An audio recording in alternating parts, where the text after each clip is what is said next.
Se desea saponificar con hidróxido de sodio una solución acuosa de acetato de etilo en un reactor tanque discontinuo. La concentración inicial de acetato es de 5 gramos por litro y la de hidróxido de sodio es de 0,1 normal. Este enunciado les debería resultar conocido. Las velocidades específicas de reacción a dos temperaturas distintas son, y nos da la info, ¿sí? Que ya estuvimos trabajando con este ejercicio.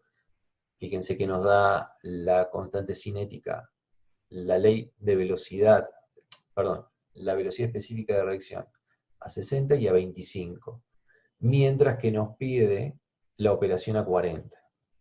Con lo cual habrá que encontrar factor preexponencial energía de activación y dejar la expresión de Arrhenius para que la K quede expresada en función de temperatura y poder encontrar cuánto vale la velocidad específica de reacción a 40 grados centígrados. Eso no significa que frente a esto que acabo de explicar, el sistema sea no isotérmico. La operación va a ser isotérmica. Todavía no entramos considerando la transferencia de energía en estado no estacionario. Bien, tenemos esta reacción, ya sabemos que estaba balanceada. La reacción es irreversible y elemental.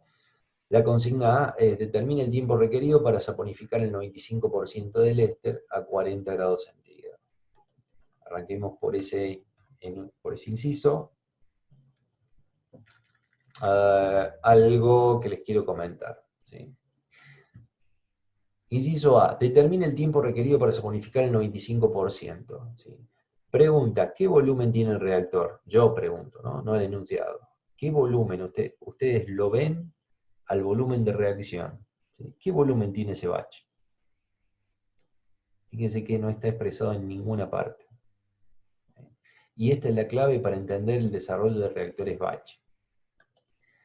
La operación batch es una operación que avanza, evoluciona, independiente del volumen de reacción. ¿Cómo es esto? A ver, les quería mostrar, cuando me dejen, ahí está.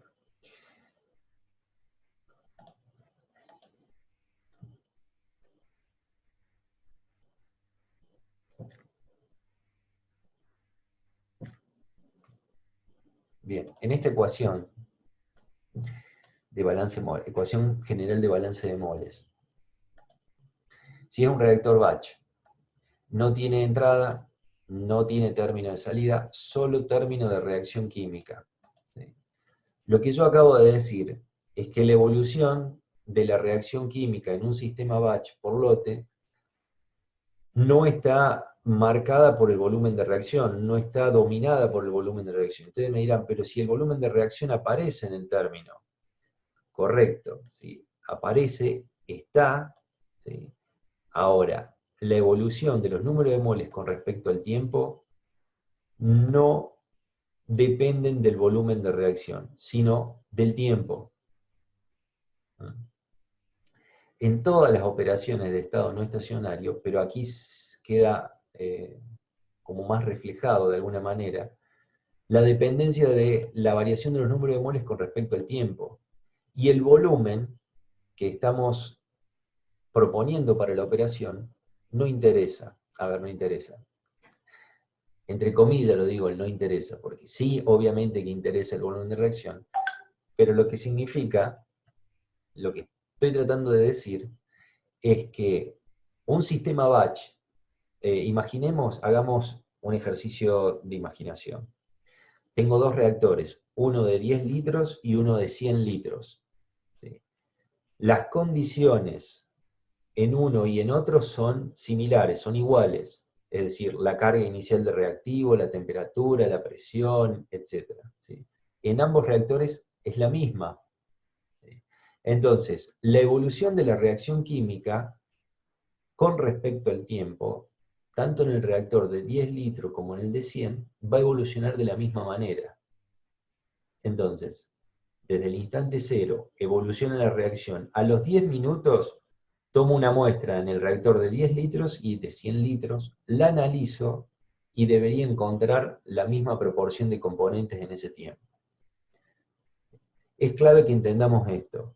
cuando digo que el volumen de reacción no interfiere en la evolución de la reacción química, estoy diciendo que la variación depende del tiempo, no del volumen. ¿Qué significa esto? Que nosotros, frente al ejercicio donde no nos informa el volumen de reacción, puedo asumir un reactor de volumen unitario. Porque fíjense lo que pide el inciso A. Determinar el tiempo requerido para saponificar el 95%. ¿Qué importa si el reactor es unitario, tiene 100, 1000, 1.000.000 de litros? ¿Sí? Si en cualquiera de ellos va a evolucionar de la misma manera, y voy a llegar al mismo tiempo en cualquiera de esos reactores a lograr el 95% de saponificación. Bien. Si hay alguna duda con respecto a lo que estoy diciendo, me la plantean en el chat, la respondemos, nos quedan 3 minutos. Si eso es así, entonces puedo asumir un volumen unitario. Bien, toda esta parte ya creo que la habíamos visto la vez pasada, de cómo plantear para poder encontrar la energía de activación y el factor preexponencial, etcétera, etcétera. Lo que les estoy diciendo con respecto al volumen es, puedo definir que el volumen de reacción es 1, lo que sea, 1 metro cúbico, 1 litro, 1 galón, ¿está bien? Es un volumen unitario. Y vemos qué pasa con la reacción, que es lo que nos interesa.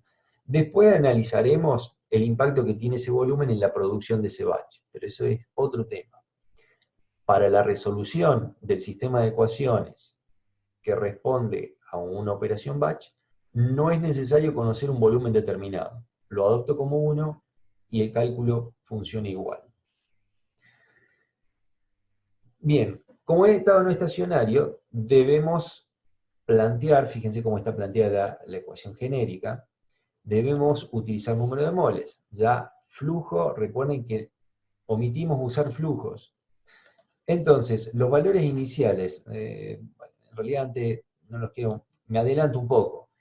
Na0, Nb0 y Nc0 son los números de moles iniciales que voy a necesitar para poder definir el vector N0 para que calcule Radau. Entonces, ¿qué hacemos? Como conocemos las concentraciones de los reactivos A y B, porque vienen dadas por enunciado, multiplicado por el volumen unitario, obviamente que numéricamente van a coincidir los números de moles con la concentración, pero más allá de eso quiero que se entienda la expresión, ¿sí? Y por supuesto que inicialmente no se carga nada de C, que es el producto de reacción, solamente se carga A y B.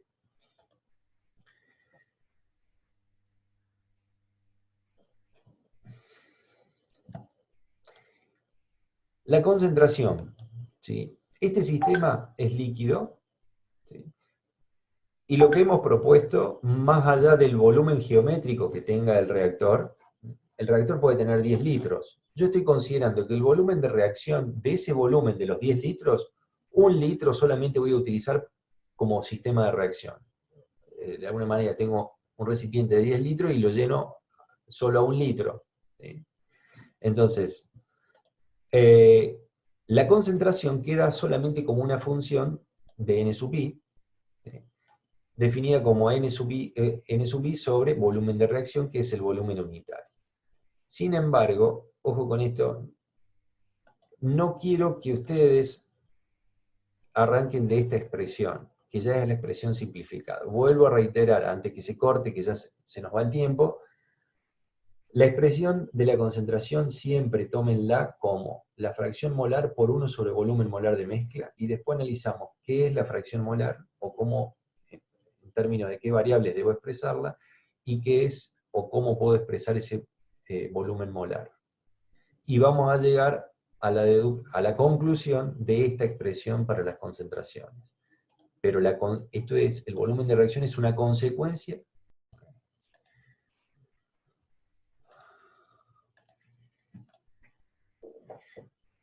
Estábamos en la definición de la concentración.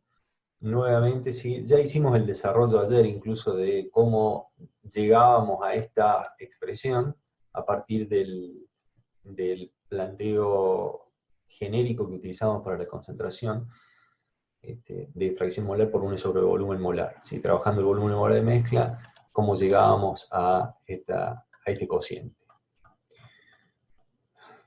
Bien. El sistema de ecuaciones para un reactor batch, ese que ustedes observan, está remarcado en la matriz D, es el término de R sub I por volumen de reacción. De esta expresión, claramente, para un reactor batch, la ecuación matemática que representa la evolución de la reacción es únicamente el término de reacción química, R sub I por volumen de reacción. Ese producto, que está remarcado, es el que establece la ecuación diferencial propiamente dicha para un reactor batch, para la operación batch. N0, esto es lo que les hablaba al comienzo, donde debo pasarle un valor, NA0, NB0, NC0 y ND0. Para la operación del ejercicio anterior, la que vimos de arranque en vacío y la que vimos ayer, arranque en vacío, decíamos, bueno, si estamos posicionados al tiempo T0 dentro del reactor, no hay nada de reactivo. Pero claramente ahí existía un flujo de alimentación, aquí no hay flujo de alimentación. Entonces, debe hacerse una carga inicial, esa carga inicial, por supuesto que no pueden ser cero, si no, no va a haber reacción. Entonces, habrá que ver, bueno, cuánto alimentamos de A y en este caso de B, que son los dos reactivos, para que evolucione la reacción. Esto, si pedimos igual, ¿sí? Recuerden que nos informaba el enunciado la concentración de la especie A y de la especie B, la concentración de la carga inicial, y además adoptamos volumen unitario y de ahí salía, se calculaban estos números de moles iniciales. El rango de tiempo, 6 minutos, ¿por qué? No hay una explicación, es prueba y error. N1000, eso ya saben que es variable. Y tenemos, bueno, la matriz solución. Fíjense que acá hay una comparación entre RADAU y RKFix, no tiene sentido esto, si se resuelve con uno o con otro, dan lo mismo. Y este es el perfil de evolución de número de moles con respecto al tiempo. Este perfil responde a un volumen unitario de 1 litro.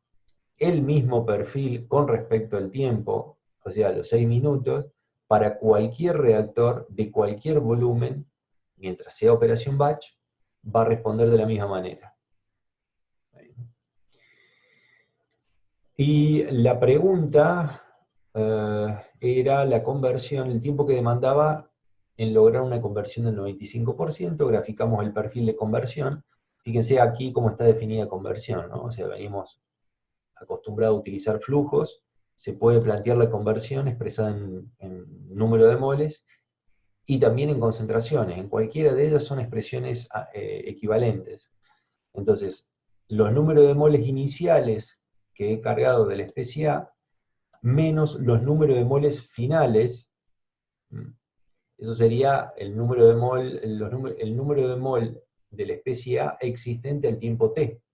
Si yo decido cortar la reacción a los 10, 15, a los 25 minutos, bien, la cantidad de moles existente al tiempo en que estoy considerando el análisis corresponderá a este valor, dividido lo que cargué inicialmente. Esto me da la conversión. ¿Sí? ¿Qué estamos diciendo con esta diferencia? Lo que cargué inicialmente menos el remanente. La diferencia me da los moles de A que reaccionó.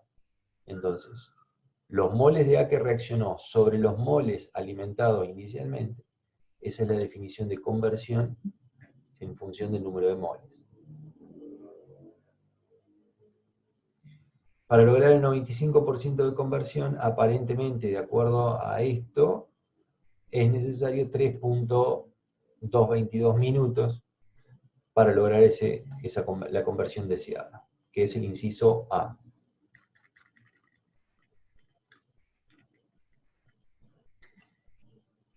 El inciso B. ¿Sí? Ahora sí, en el inciso B, planteo un volumen. ¿Sí? Si el reactor tiene un volumen de reacción de 1000 litros, y llevando la saponificación de cada batch al 95%, en condiciones isotérmicas 40 grados centígrados, ¿qué producción másica anual de acetato de sodio se obtendrá? si el reactor opera 24 horas por día durante 90 días al año. Considere 10 minutos de tiempo de acondicionamiento, descarga, lavado, recarga. Esto hace referencia a que cada vez que termino un batch, debo descargarlo, probablemente acondicionarlo, limpiarlo, ¿sí? y nuevamente cargarlo con más reactivos. ¿Sí? Entonces, ese tiempo que demanda todo el acondicionamiento para que se lleve a cabo la reacción, se llama tiempo de acondicionamiento e involucra todas estas etapas, incluso pueden involucrar más etapas, ¿no? Incluso puede haber un receso entre batch y batch, donde no pasa nada, no hay ninguna actividad vinculada con el reactor, y también se considera como tiempo de acondicionamiento. Porque el resultado global de este inciso es que va a determinar la producción del batch. En reactores continuos, estaba muy clara cuál era la producción. Era directamente el flujo de salida de los reactores, ya sea en moles por unidad de tiempo, ya sea en caudal, ¿sí? Volumen por unidad de tiempo, o ya sea en masa, masa por unidad de tiempo, en cualquiera de ellas. Estaba muy clara la producción. Por unidad de tiempo se producen tantos moles, tantos kilogramos, tantos litros de tal especie. Para un batch, esa producción no está muy clara, o sea, o al menos no es directa esa relación. Es decir, yo tuve un batch funcionando durante 6 minutos. ¿Sí? Bueno, pero ¿cuál es la producción del proceso batch? Es decir, tengo que establecer una base temporal. En un mes, ¿sí? Si yo operé cada batch 6 minutos y tengo, como dice acá, 10 minutos de tiempo de acondicionamiento, ¿bien? Entonces, en un mes, ¿cuántos batch habré acumulado? Y en el total, en ese mes, ¿qué producción obtuve? Del producto deseado, del producto buscado. En este caso, estábamos hablando de saponificaciones de acetato de sodio. Entonces, ¿cuánto acetato de sodio produje en un mes de operación, por ejemplo? La base temporal establecida en un mes. Así se mide la producción de un batch. Acá está establecida en un año. Dice, en un año el reactor opera 90 días y 24 horas. Perdón. Del año se operan 90 días las 24 horas del día. Claramente ahí estableció la base temporal en un año, solo que en un año no es aprovechable el tiempo completo del año, sino una fracción de ese año, que son los 90 días de ese año. ¿Está bien? Entonces, vamos a determinar la producción de ese reactor batch. Cuando digo de ese, me refiero a los 1000 litros. Acá sí definió un volumen, porque la producción indefectiblemente está sujeta al volumen de reacción. La evolución de la reacción no, pero la producción sí. Está bien. Cosa que en los reactores continuos, ustedes recuerden que la evolución de la reacción estaba marcada por el volumen de reacción. Yo le daba más volumen de reacción, es como darle más tiempo de retención, y la reacción evolucionaba más. En cambio aquí es el tiempo el que domina la operación. Entonces, ¿qué producción tendrá este reactor de 1000 litros si cada batch lo llevo hasta el 95% de conversión?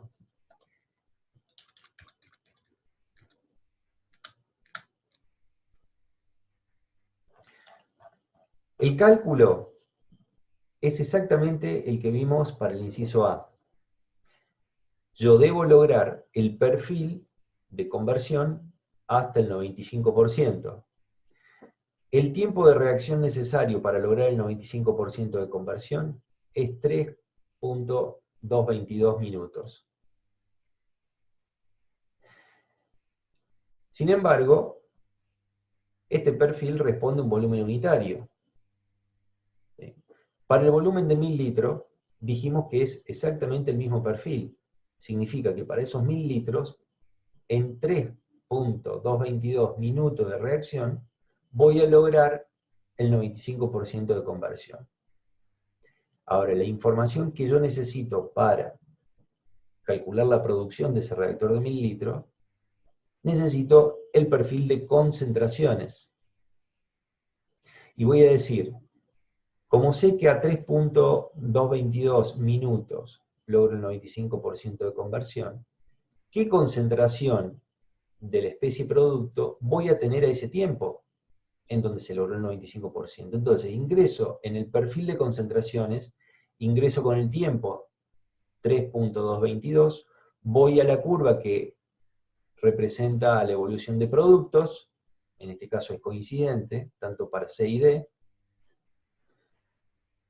y leo sobre la curva de producto, de los o del producto deseado, leo qué valor de concentración le corresponde. En este caso, 0,053978. Bueno, o sea, tampoco tantos decimales, ¿sí?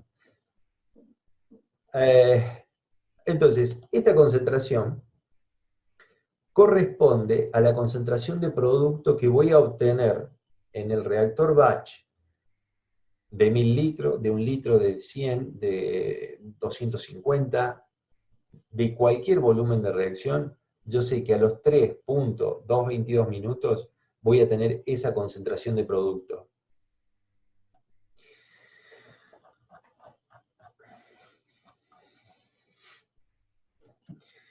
El tiempo total es el tiempo de reacción, estos son los 3.222, es tiempo neto de reacción para lograr el 95% de conversión, más el tiempo de condicionamiento que son 10 minutos. Es decir, que el tiempo entre un batch y otro está compuesto por esta sumatoria. El tiempo total será 13.222. Ese va a ser el tiempo entre un batch y otro. La concentración de cada batch dijimos que era este valor, leído de gráfica. El volumen del batch es 1000 litros. La producción, en este caso de C, va a ser esta expresión matemática. ¿Sí? Es el volumen del batch por la concentración correspondiente al 95% de conversión dividido el tiempo total. ¿Qué estamos diciendo acá? El producto, volumen del batch por la concentración del producto al 95% de conversión, me da número de moles de C obtenidos para un batch de 1000 litros de reacción con una conversión del 95%, dividido el tiempo total. Ojo con esto, no es el tiempo de reacción, es el tiempo total, es decir, el reactor produce este producto, digamos, el resultado de ese producto, como número de moles de C, en este tiempo, que es tiempo de reacción más tiempo de acondicionamiento. Hay que estar atento a que no solo, o sea, no interviene solo el tiempo de reacción, sino debo adicionar el tiempo involucrado en operaciones de servicio. Este es el resultado. Fíjense que claramente esta expresión da una unidad de mol, en este caso, por unidad de tiempo. Estamos diciendo que la producción de C es de 4.082 mol por minuto. Sin embargo, la base temporal que pone es un año, es decir, ¿cuánto produzco de C en un año? Siendo que el esquema de operación es 90 días en ese año, y esos 90 días se trabaja a las 24 horas. Entonces, vamos a sacar el tiempo para llevarlo a una unidad consistente con la que acabamos de ver, que es mol por minuto. ¿Cuántos minutos al año opera ese reactor batch? Pero cuando digo opera, tengan en cuenta esto, que no es el tiempo neto de operación, o sea, el tiempo del reactor batch reaccionando. Es el tiempo total. Tiempo de reacción más el tiempo de acondicionamiento. Entonces, el tiempo de operación es 90 días al año, ¿sí? 24 horas por día, 60 minutos por cada hora. La cantidad de minutos que operó el reactor al año es 129.600 minutos al año. Teniendo entonces ahora este tiempo total, es muy fácil. Multiplicamos la producción por el tiempo total, digamos, el flujo de producción, por el tiempo de operación, y esto nos da la cantidad de mol al año. ¿Sí?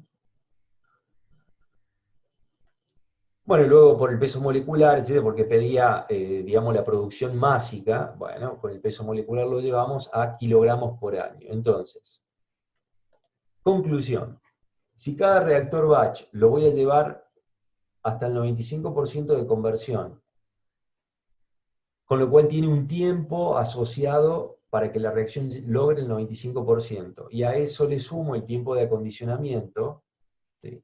En un año habré hecho tantas operaciones batch, ¿sí? Y la producción por cada batch está dada por la concentración, mejor dicho, la producción está dada por esta fórmula,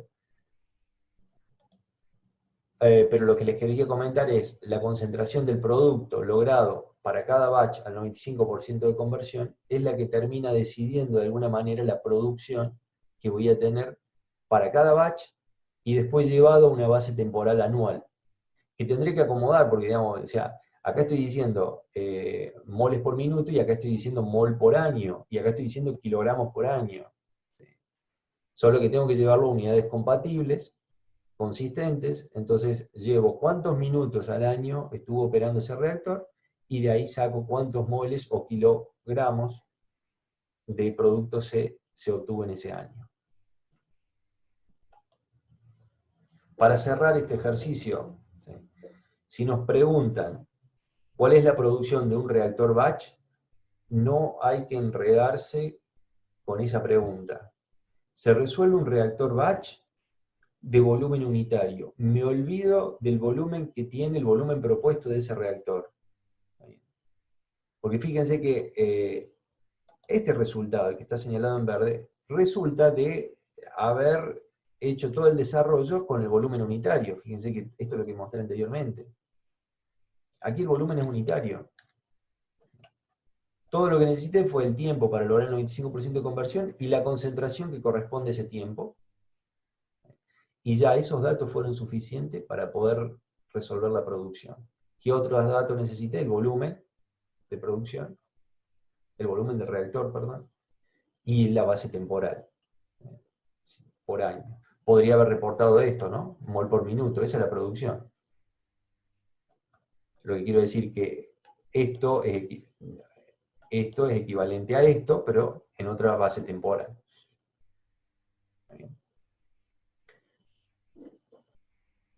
Para calcular producción, no necesito